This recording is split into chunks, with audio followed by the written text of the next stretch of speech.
Okay, so punta po tayo sa Google.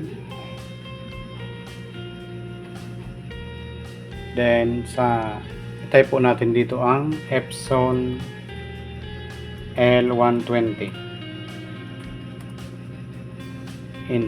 free installer. Ayan.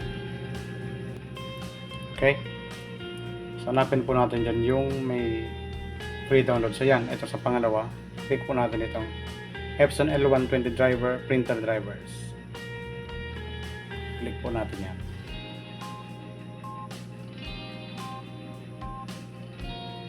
Okay, so pagkatapos yung mag-click, i-scroll down tayo.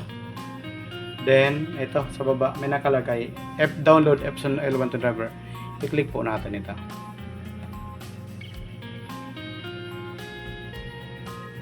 Ayan. Then, lalabas po ito. Ayan, may mga driver dyan. Pipili tayo kung 26 MB ba, yung by 32 lang, or yung 64. Piliin po natin itong 30 MB. Okay. Yan po ang ating i-download. So, yan na po.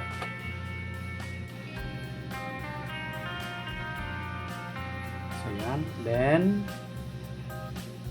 click download 30 MB.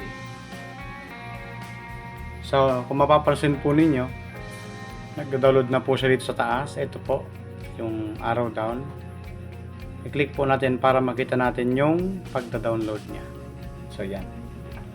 Mapapansin po ninyo, nagsimula na pong i-download yung ating driver ng Epson L120.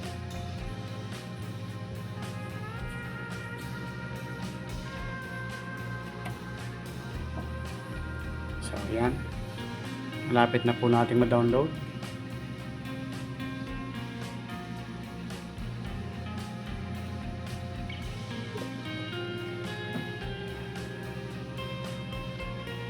So, ayan po, malapit na po. Matapos, hintayin lang po natin hanggang ma-download natin yung driver ng ating printer. Yan. Okay, so, yan po. Matapos na natin. Then, punta po tayo sa folder kung saan siya nakalagay. Click natin yan. Para po mas maganda, i-connect na po natin yung ating printer L120. Para po, diretso po ang pag-setup po natin. So, yan po. I-click po natin ito. Ito na po yung ating application. Yung di-download po natin.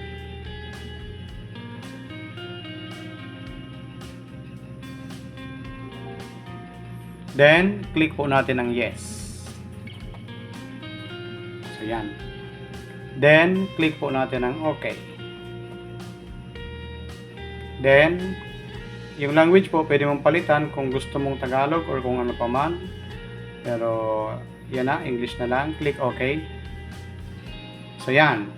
Click natin po yung agree. Then, OK.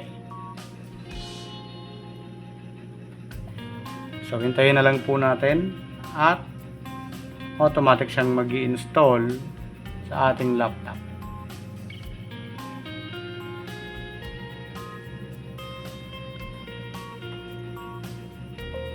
Okay? So, okay. Click natin ang okay. So, ganoon lamang po ang pag-install ng ating Epson L120. Subukan na po nating mag-print ng isang file. Kung gumana na po ba talaga. Okay, so i-print po natin ito. Tingnan natin.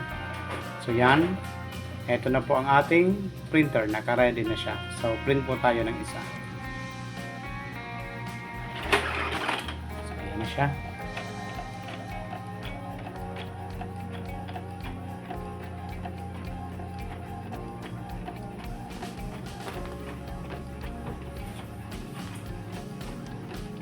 Kung napapansin po ninyo, nakapag-print na po tayo after po nating ma-install ang ating Epson L120. So, ganyan lamang po kadali.